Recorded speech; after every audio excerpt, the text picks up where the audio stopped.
Support for the Bittersweet Life comes from our listeners. We absolutely 100% depend on you who listen to support this show. We have monthly bills every single month, relentlessly, every month, every single month, to keep this show online and to keep it running. And that doesn't even count the countless hours that we spend editing, planning, answering listeners' questions about going to Rome, booking amazing guests who write amazing books. All of this and so much more takes so much time, and your thank you, your financial support just makes it feel worthwhile. And on a practical level, helps us pay the bills so that we don't go into the red to produce this show. We are an independent production. This is independent art. As if you were visiting an art gallery and buying a painting, this is its own form of art, and we're making it by ourselves with your support. Patreon.com/The Bittersweet Life Podcast. There is a link in the show notes. For as little as $5 a month, you'll get live meetups and bonus episodes and so many more thank yous, including a thank you note in the mail. And more than that, you'll keep this show that you like on the air.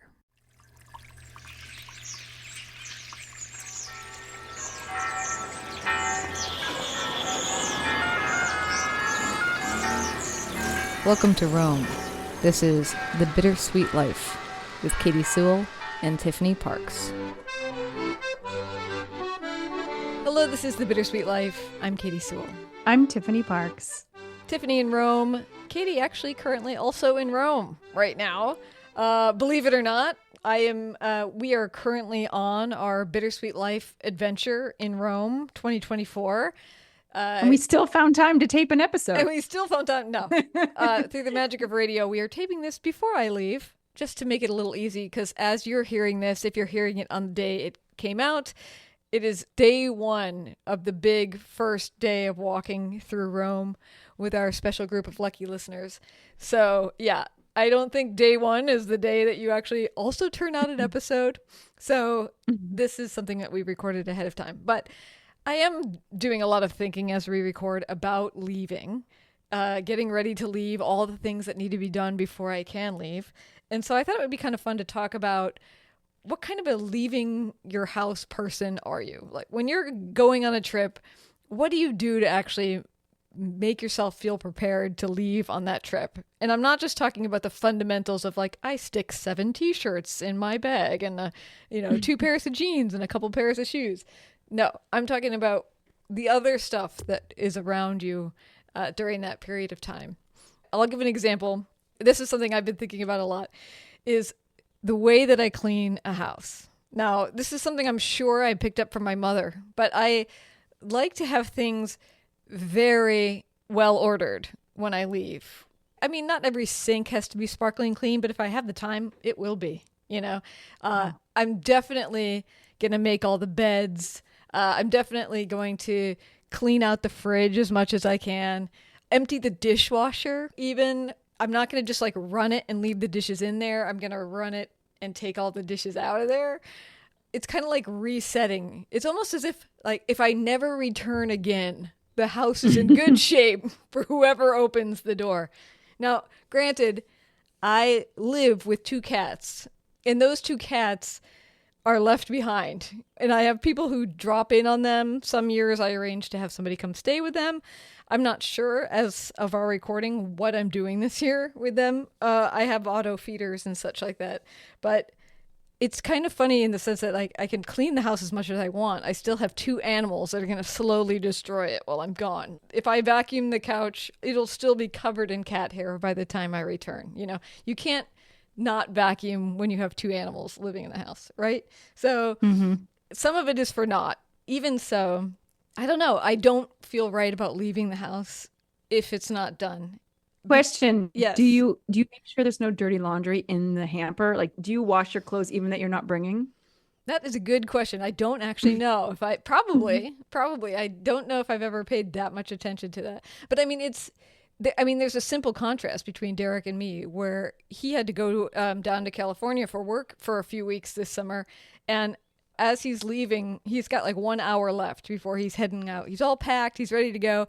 And I'm, trying to stay out of his way, let him do his preparations as he wants. But I happened to pass by one of the beds, and he had been taking a nap in there and had left it completely untucked, And I said, you just going to leave the bed? Like, you're going to leave that bed untucked, the whole time you're gone? As untucked as in unmade? Yeah. Like that kind of nagging. I mean, I hate that tone where I'm like, no, you sure you want to leave that bed like that the whole time? I mean, it's not like I can't fix it once he's gone, and I probably will. But I mean, even the idea of not making the bed I was sleeping in before I leave, I just wouldn't do it. I just, 2 weeks later you come and you want to take a nice nap and that you find it like full of spiders and cat hair. I don't know. Yeah. I just couldn't, Yeah. I couldn't do it. Since you were not going on that trip, maybe he just assumed that you would take care of it. Well, yeah. And that is definitely any other things that might have been left undone? I mean, I guess that's true. I'd have to ask him if he would have a different approach if it was him leaving for a couple weeks. But I do feel like he is a person who is more willing to leave things undone. Like, for instance, he would definitely run the dishwasher and just be like, well, they're clean. I don't think he'd leave the dishwasher full of dirty dishes.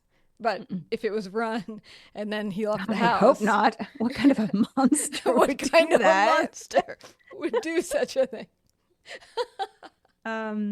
It's funny that you say that because when we went to Japan, we apparently had run the dishwasher and forgot to, it was on. You know how it stays on? I mean, ours stays on. It's not running anymore. It's like blinking. It's on standby. Yeah. But it hasn't been actually turned off. And when we got home, we opened the dishwasher and the light was flashing. And I was like, and it was full of, clean dishes. And neither of us had remembered to empty the dishwasher in the morning of our of leaving. And did you feel like it was almost as if you'd left the stove on the whole time you were gone? No, it didn't feel that bad. It didn't feel that bad, but it was like, oh, this is definitely something we overlooked. My husband is usually very, very careful. And I feel like he's kind of lightened up over the years. But I remember back in the day, like, especially when we first moved into this apartment and we'd leave for a trip, especially if it was a long trip. And I used to joke that, when like you're watching a space launch, I don't know if you've ever watched one with a lot of attention. Sure. But you can hear the main captain talking to one of the guys on the ground, and they go through a list, like a checklist together. And the guy on the ground reminds, check this thing, and he goes and he checks it, and then check this other thing, and it's like so specific. It's so specific. And I said to him, you sound like you're preparing for like a space launch with all these things that you're checking, because he's checking this and I mean, I'm always like standing by the door with a suitcase, like, he's like, let's go. And he's like, okay, wait a second, I got to do the final check, and he systematically sweeps the entire house. And I'm like, we are not going on a 6-month space mission. Yeah, you're not taking a ship overseas during the Victorian era. No. Yeah, you're coming and going. I mean, I don't know about you too, but the other interesting thing is that it's not like when I'm away, I think about the house and the fact that it's, empty, perfectly clean. Once I'm out the door, I'm out. I've now forgotten that I made my bed and that I emptied the dishwasher. Coming home, but I bet you're very happy when you come home and the bed is made. Yes. Sometimes I'll even put clean sheets, like brand new clean sheets on the bed the day that I leave, so that when I get home, I've got those fresh, crispy sheets, unslept in. Yeah, that's pretty nice. I don't think I've ever gone that far. I don't think I've ever. I don't always do it. It just, if it happens, if it works out, then I try to do it, but it doesn't always happen. Yeah. Another thing I find myself doing is a lot of like making lists in the middle of the night, where you wake up, something wakes you up in the middle of the night, and you jump out of bed and you feel around on the dresser where the list is of like, pack your headphones, pack some aspirin, pack, whatever the random little stuff is. And I'm writing like blind, don't forget to bring, and it's almost always something that of course I wouldn't forget to bring it. Your computer cord, It's always like something where at 3 a.m. I'm like, if I don't write this down, I'm gonna forget to bring my computer cord. Oh. And then I do actually end up using that list, but it's like, with the handwriting in wildly different sizes and shapes written over each other. So I definitely have some sort of like middle of the night anxiety in the few days leading up to it. Well, I'll tell you something that we do, and it's again, it's mostly a Claudio thing. I am on board to a certain extent, but I think Claudio goes way, way overboard.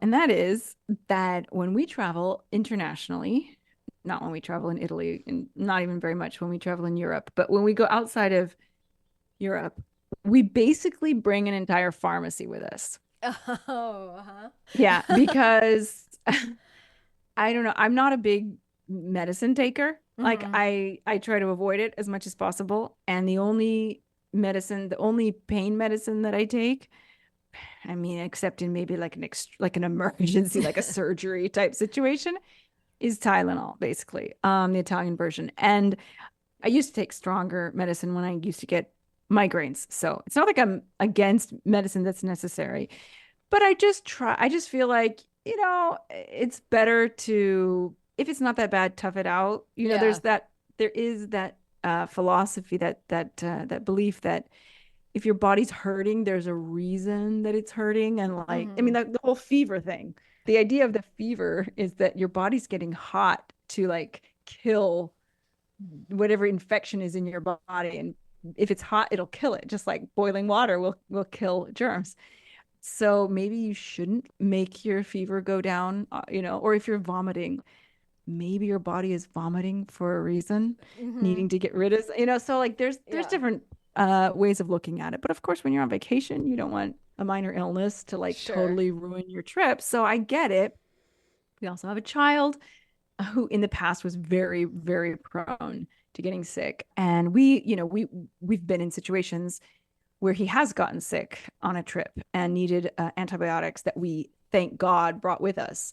Because in the States, if you don't have insurance and you don't have your own doctor there, it's one thing if you need Advil, if you need, Tylenol, it's no problem. But if you need an antibiotic, it's a problem. It's very expensive. And, you might not even be able to get a prescription. And in Italy, people are so used to this. I think a lot of Italians do this, even maybe when they're like just going to the beach for their beach vacation. Uh-huh. Because I go into the pharmacy and I'm like, listen, I need an emergency antibiotic for my son. We're going to the States. I need an emergency antibiotic in case he gets sick over there and I don't have a doctor. And they're like, okay, no problem. What about this one? Is this one the one you usually use? Yeah, okay. Like, I don't even have to go to my doctor and get a technically I should have a prescription from my doctor. And sometimes if I happen to have time to go to the pediatrician, she will give me one. But Uh-huh. they're like okay with it. And so but this trip was like over and beyond what we usually bring because we were going to be in Japan. And we're like, we have no idea what the pharmacy situation is like over there. Maybe they don't even sell Tylenol without a prescription. Mm. Maybe maybe there aren't even pharmacies readily available. Who knows? So we had antibiotics for all three of us. Uh-huh. We had Tylenol, which is what I used. We had baby Tylenol. And then Claudio has like various pain medications for like his like various possible ailments, like his backache versus his headache versus like the sinus and thing. And so he's like, I'm like, do you need all these different kinds? He's like, yes, I need all these different kinds. I'm like, for real? Like, because we had the Tylenol, we had the Oki, which is like a pretty strong over-the-counter painkiller. And we had like maybe like a cold and flu type thing. And I was like, do we really need this fourth painkiller? Like, You don't come think some of on. these combinations could work? Yeah. Yeah. Yeah. And then we always have to have the Ventolin, which is like I don't know. I'm sure the equivalent in English is almost the same word. I feel like it may be the same word, but it's like if you have a terrible allergic reaction, Benadryl, like maybe. maybe Benadryl is what you guys call it, but it's like it's not over the counter. I think you have to have a prescription for it. I Mm. think it's if you eat something and like your neck starts to or you get stung Okay. by a bee, like and it's a bad sting or something.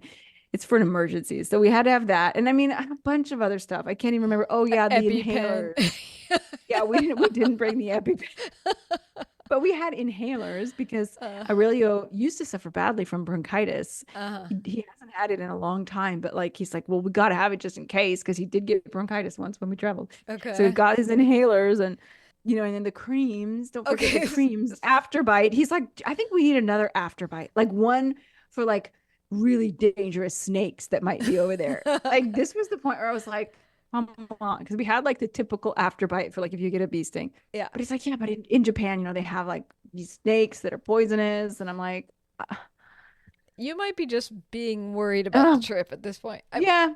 No, he's a little bit like that. I will admit, it was a lot of stuff. It took up a lot of space in the suitcase, and we barely used any of it. Well, that's what I was going to ask. Thankfully. Like, do you think that did you use it at all? Was there ever a moment where I some mean, Tylenol was taken? the Tylenol was, I took Tylenol for sure, and I know he took pain medication as well. Aurelia took nothing. So there you go. I mean, that's in the better safe than sorry category. I don't know. I mean, I'm always, because Derek tends to be a little bit more like that. Like he would travel with some kind of first aid little kit, or he'll pack definitely a lot more than I ever would. But I also have him as sort of the pack animal that carries all that stuff. So if he's with me, if I'm going alone, I just don't bring it all. I just don't. I never, I truly ever bring. would have even thought of it No, before this time. medication wise, I think I would travel with aspirin and maybe some sort of allergy medication at the very most. That's it. So I don't know. Yeah. Well, it turns out it's very common in Italy. And That's I spend interesting. like I go to the pharmacy, and despite the pretty reasonable prices, I spend like $150 every time we leave just stocking the medicine cabinet. Wow. Like Wow. That's it's insane. nuts. I mean, having a kid is part of it because Sure. like you're like, oh my gosh, what could happen? What if? But yeah, not something that Interesting. normally springs to my mind. Well, now what about like the outside things? Like in leaving, I mean, you guys don't really have the library system that we have, but for instance, I might take back all the library books even if they aren't going to be due before I get back. I end up like Mhm. also running around just doing random tasks for whatever reason. I'll take the car to be washed. I'll finally vacuum it out. I haven't done it in 2 years. Why am I doing it like 3 days before I leave for Rome? I don't know, but I am. Or like I mean, minutia errands that somehow if I'm gone for 3 weeks, my brain is just going to be wiped and I'm going to completely forget that I was supposed to return these library books somehow, as I just clear the decks, all the little things I've been putting off and Wow. putting off. No, And I'm like the opposite. I'm the opposite. I feel like I have so much to do before I leave on a trip, from catching up on like making sure that my emails are all answered, ugh, making sure that any most important projects that need to get done are done, whatever, sure. Yeah, I don't have to do them when I'm on vacation. right. Making sure that I have airplane snacks and has stuff to make sandwiches for the airplane. Take certain things to my mother-in-law's that, because unfortunately we have a lot of burglaries in Italy. So, you don't want to leave, especially if it's August, you don't want to leave valuables in the house when you're gone. This sort of thing. I just feel like I have so much to do, and packing, and then packing for Aurelia because it's like double because when you have kids, or triple or quadruple, depending on how many kids you are, because you have to pack for them Right. and do laundry, like making sure all your laundry is done so you have enough clothes to bring with you. Right. That is Which takes enough. longer just because you have to dry everything in the air rather Yeah, than you have to plan for it. You have to know. I mean, in the summer it's not so bad, but if you're doing a winter trip, you're like, okay, I got to wash 2 days in advance so that the day before it's all dry, so I can pack it the day before. right. And so, Yeah. so I just feel like I have so much to do getting ready for the trip that I don't have time to do anything and I usually several things remain undone. Yeah. Obviously the least important things, but some things always are undone. And I'm like at the airport while we're waiting to board the plane, answering those last emails or whatever. I mean, some things for me will be undone, but it will be like, oh, I really meant to mail a letter to my sister and I just didn't get to it, Way. and then you're like, come back and it's still on the list. I mean, that's the thing that's ridiculous. It's still going to be on a list when you get back home. So I don't know. Yeah. I think you want to know that when you get home, you're not like a huge pile of work is not waiting for you. Mm-hmm. And that makes sense. Yeah. That's smart. But I'm fairly sloppy about other things. Like I have gone on vacation and forgotten to stop the paper. I have Oops. Luckily we have a mail slot that just dumps straight into the house. So I just put a trash can underneath the mail slot and all the garbage paper mailers just drop into this bucket. I could almost just take it straight outside when I get home, but I don't stop the mail or things like that. So, I mean, there's things that I also miss or that I'm just like, whatever. Like you said, I have to answer every email. I'm like, I'll have email when I'm there. I can answer one or two things. I'll get the big jobs done, of course. But so I don't know. I mean, I will be lackadaisical about some things. Do you unplug everything in the house besides like your fridge? I unplug some things, but not all things. Electric Because heater, that kind of thing. well, yeah. We had a situation where we were on vacation and we had unplugged, most of the stuff. Like maybe not the lamps, the floor lamps, and definitely not the fridge. But we had unplugged like all of the power surgers, that like the computer and the printer plugged into, etc. And while we were gone, a bolt of lightning struck our building, and every single person in the building had their modem totally destroyed because the modem, particularly, it's attached to the wall through the. I mean, maybe it's not like this anymore. I don't even know. Like, I don't deal with that stuff in my house. Yes. But at least this was like, this was 10 years ago. So your modem is attached to your wall with a phone cord. I don't think it's like this anymore. But because of that, they are very easily destroyed by lightning bolts. Ours was unplugged. Everyone in the house, their modem got fried, and a lot of people had their computers. If they didn't have power surges and stuff, their computers were also fried. And I felt like we got so lucky. Yeah, the that sheer vindication of that. You're just like, and this is why we do it. Yeah. Well, why he Yes. does it? Because I don't think to do things like that. He's the one who does it. Yeah, that's so funny. I mean, yeah, I guess it's a good lesson as I head into these final days before the trip. Unplug Yeah, I mean, more. depending on what season. Is October a lightning-y season in Seattle? No season is a lightning type season in Seattle, so it's more Drizzle. Yeah, it's more like how is the basement gonna flood, that kind of thing. Making sure the drains are open. And for me, I always feel a little bit of worry about leaving the cats. They're two living creatures who now have essentially been abandoned to whatever could happen. And yeah, I have people look in on them, but usually they get to sit in an open window from time to time. Not when I'm gone, they don't. Or they're mostly fed by auto feeders. Like, what if they go offline? I mean, that's why you have somebody dropping by. What happens if the auto feeders completely go offline and we can't get it back on? Am I asking somebody to move in for a couple weeks? There is always a little bit of anxiety about leaving two living creatures alone to fend for themselves. And of course, they can fend for themselves. They're brothers. They like each other. They don't need me here. Cats are very, very self-sufficient. More than I think we give them credit for. No, you just reminded me of something so funny. My sister-in-law was out of town and she has a cat, and she doesn't have automatic feeders, but she has the automatic fresh water constantly running. And my father-in-law went to like feed the cat and water her plants and stuff. And he like reported back. He was like, "Oh yeah, I got everything settled, everything, And I even unplugged a couple of things that she had left plugged in." And he unplugged the water. The water. Thing. Yeah. The water, whatever you call that thing, the cat waterer. Yes. And she was like, "No, you have to go back and plug it back in because that's how my cat has water." That is how they drink. We had one of those for the cats and they hated it so much that we have gone back to the good old fashioned still bowl of water. They did not like that water fountain one single bit. And I say that they're self-sufficient as one of them sitting here nudging my leg as we're talking right now. Well, Ridiculous. they will. I mean, I grew up with cats, so even though I haven't had a cat in a long time, I still have a pretty good experience with cats. I think they'll take that affection and that attention if they can get it. If they can't get it, they're pretty savvy. Yeah, I think they may not be at their peak happiness, but they are fine. They are fine. Yeah. All right, well, I'm going to try to get some sleep in these next few nights to try to not, make too many weird other doodles, like bring a pen. You start writing down the minutia, how about a nail file? I don't know. Sure. I feel like those things. If you can find it there easily, don't bring it. I have stopped traveling with shampoo and body wash. I don't bring stuff that a typical hotel would have, or even that you're going to find in a drugstore, Yeah. like a razor or, something like that. I might bring one if it's a long trip, like just so I have one, but I'm not going to bring like several.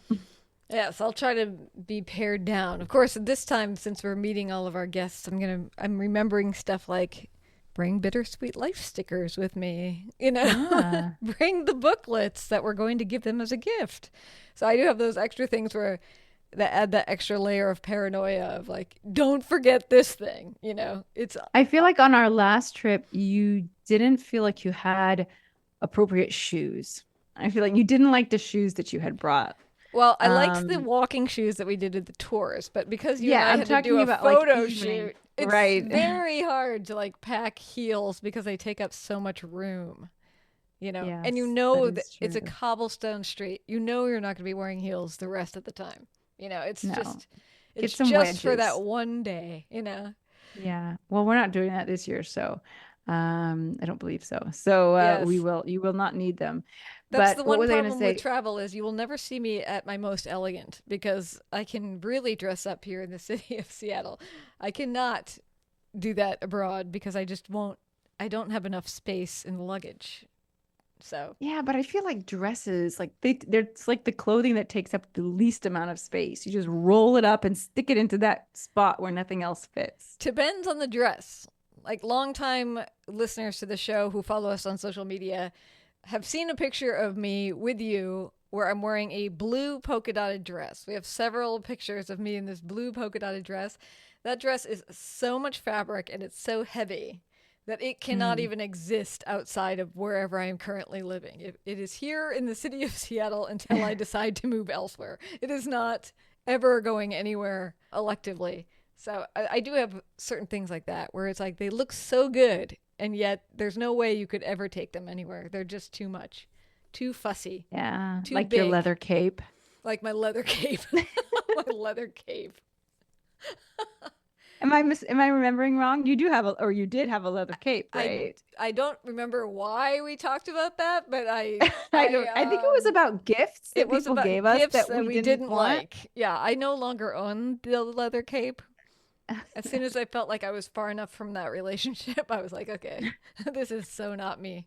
Hopefully, somebody is wearing it very happily somewhere in the world. But yeah, it would be a fine example. Too big to bring anywhere, impossible to fold, too artisan, I don't know. But Well, one of my travel tricks, packing tricks, I don't actually do it, but I psych myself up as if I'm going to do it. I tell myself anything that I bring that I don't wear, I have to leave behind.